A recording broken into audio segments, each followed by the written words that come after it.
देखिए साहब, बात ऐसी है कि 30 साल से इस देश को नपुंसक बनाया गया है। नपुंसक, किसी को शक हो उसकी क्या मतलब है तो मैं I don't have to elaborate. We have been neutered by the threat कि पाकिस्तान के पास न्यूक्लियर हथियार हैं।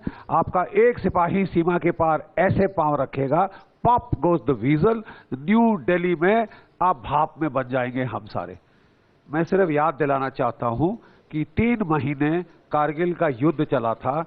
कोई मेरा भाई मुझे गिन के बता दे कितने बॉम्ब न्यूक्लियर हमारे सर पे गिरे थे। माफ कीजिए साहब, वो असली प्रॉब्लम नहीं थी। असली प्रॉब्लम थी, एक देश है जिसको कहते हैं यूनाइटेड स्टेट्स ऑफ अमेरिका। वो उस वक्त अफगानिस्तान में लड़ रहे थे।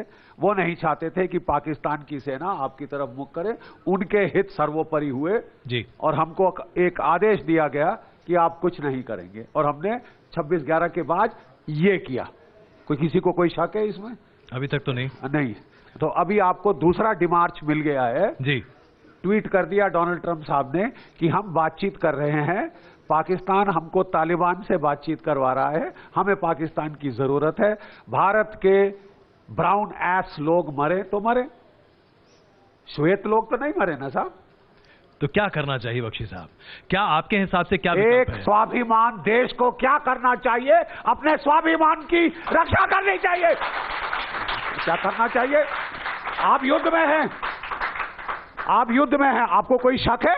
अच्छा, अगर आपको शक है तो मैं बता दूं आपको, अगर आपको अभी भी शक है तो मैं बता दूं कि जो पाकिस्तान के फॉरेन मिनिस्टर हैं जिन्होंने कल वापस किया है विंग कमांडर अभिनंदन को, वो किस रूप में वापस किया है? Prisoner of war. Get that right?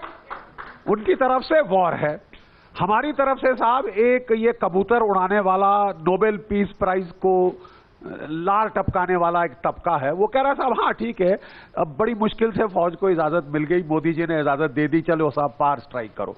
लेकिन साहब केवल टेरर टारगेट्स पे स्ट्राइक होगा। हाँ, पाकिस्तान की फौज हमने देखिए बिल्कुल सही काम किया। जस्ट वॉर थ्योरी सेज कि साहब your response should be proportionate जी, जस्ट एंड प्रोपोर्शनेट। ठीक है साहब? तो हमने पाकिस्तान में कहां स्ट्राइक की? हमारे 12 मिराज 2000 जहाज गए, हमारे 4 सुखोई 30 साथ थे, हमारे एवैक साथ था, और शायद इलेक्ट्रॉनिक सप्रेशन एयरक्राफ्ट भी साथ थे। ये सारा पैकेज 80 किलोमीटर पाकिस्तान के अंदर घुस गया और बालाकोट कैंप को स्ट्राइक किया, जो कि जैश ए मोहम्मद का कैंप है। ठीक है साहब? जवाब में क्या हुआ साहब? पाकिस्तान ने दुनिया को बोला जैश ए मोहम्मद पाकिस्तान की फौज है, आप हिमाकत कैसे कर सकते हैं उसे छूने की। उसने अगले दिन हमारी फौज के 1 ब्रिगेड हेडक्वार्टर, 1 बटालियन हेडक्वार्टर और 1 एमुनेशन डंप पे हमला किया। उनकी बजी पड़ी थी क्योंकि हमारी वायुसेना भी उतर आई मैदान में, तो उनके बम दाएं बाएं गिरे। ये तो किस्मत की बात है ना साहब। लेकिन आज हमें लोग कह रहे हैं कि ये हिंदुस्तान की फौज तो फालतू है, अगर ये मर गए तो इनको तो तनख्वाह मिलती है। तो साहब डी एस्केलेट होना चाहिए, क्योंकि अमेरिका से आदेश आ चुका है, डोनाल्ड ट्रंप साहब बोल चुके हैं डी एस्केलेट होना चाहिए। मैं आपको एक लास्ट चीज बोल दूं, ठीक है साहब?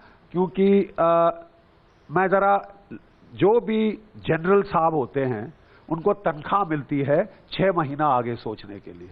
बिल्कुल, आप समझ रहे हैं मैं क्या कह रहा हूं? General is paid to think 6 month ahead. Platoon commander उसी की लड़ाई लड़ता है, वो 1 घंटा आगे की लड़ाई, कंपनी कमांडर इत्यादि इस चेन में कम से कम 6 महीने आगे सोचना चाहिए। अमेरिका अफगानिस्तान से जाना चाहता है, वो अपनी एक जान भी और फालतू नहीं देना चाहता, वो अपनी जानों की कदर करते हैं। ये भारतवर्ष है जिसमें 80,046, आज 2 और गए, 4 और गए ना, 46 4 50, 80,050 भारतीय लाशें सन 2008 से गिर चुकी हैं। अगर आप आंकड़े देखना चाहते हैं तो counter terrorism, south Asia counter terrorism के पोर्टल आप देखिए, 80,000 भारतीय मर गए हैं साहब। ये एकमात्र देश है जिसमें कबूतर ब्रिगेड को तो ऐसा ठेंगे का फर्क नहीं पड़ता, क्योंकि साहब वो तो ऐसे होटलों में रहते हैं, मरते बाहर गरीब इंसान हैं। चावड़ी बाजार में बेचारे जो सब्जी बेच रहे होते हैं मर जाते हैं, वो जुलू कैटेगरी में नहीं है। तो वो तो साहब नाली के कीड़े हैं, वो गली के कुत्ते हैं, क्या फर्क पड़ता है? मरते जाने दो। और अरे साहब ये 30 साल से चला आ रहा है। ये पुलवामा की बात नहीं है, पुलवामा की बात नहीं है। और मैं सिर्फ ये कह रहा हूं, क्या भारतीय खून इतना सस्ता है? Come on tell me you bloody peaceniks. भारतीय खून इतना सस्ता है? कबूतर उड़ाने वालों, मर जाओ चुल्लू भर पानी में डूब के। We are not prepared to die. Lieutenant general Gurmeet Singh ji, और मैं लास्ट चीज कह दूं जी, हम आएंगे आपके पास जी। देश सर्वोपरि है जी। मोदी साहब के कंधों पर इस वक्त बहुत भारी बोझ है। मैं जानता हूं पूरी दुनिया शामिल यूनाइटेड स्टेट्स ऑफ अमेरिका का दबाव है कि वो साहब अमेरिकी राष्ट्रहित नहीं चाहते कि यहां कोई युद्ध आगे बढ़े।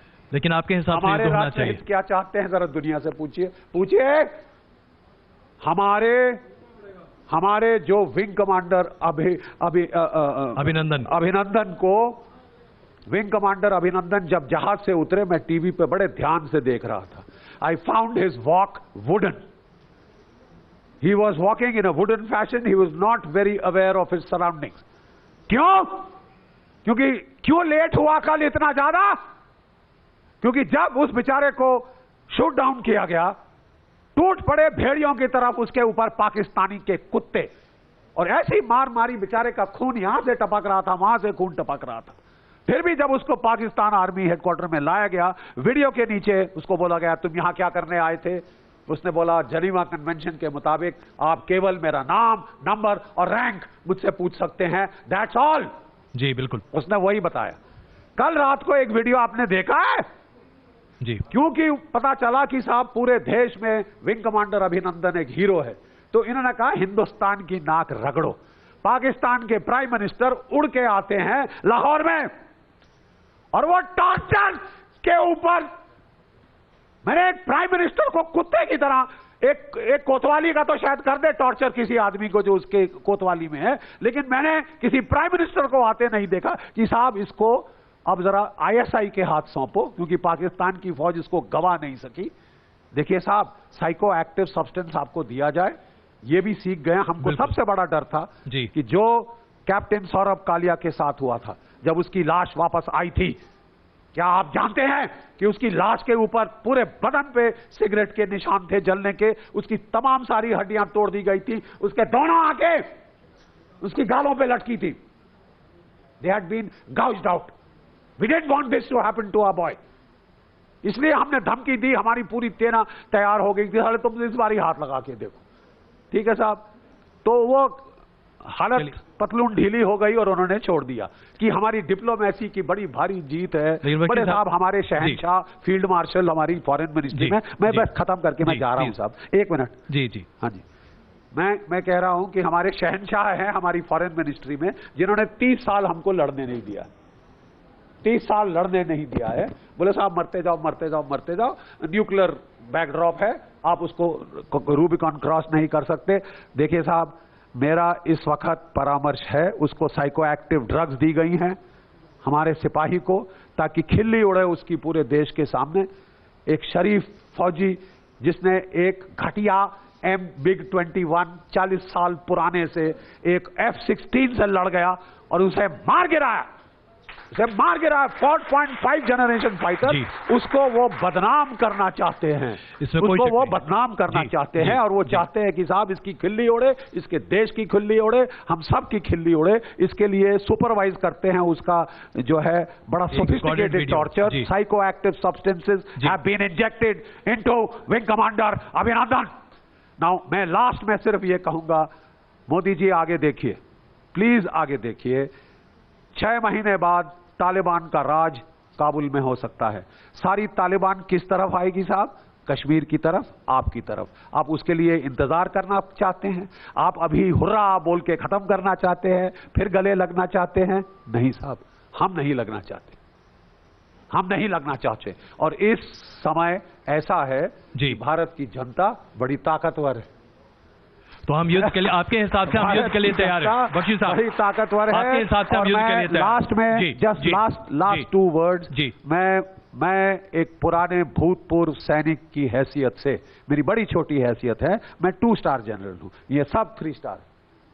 ठीक है साहब जी। मैं बड़े छोटे सिपाही की हैसियत से मेरा परामर्श ये है, Modi ji, this is not the time to de-escalate. जो आपने बड़ा हिम्मत वाला काम शुरू किया, take it to its logical conclusion.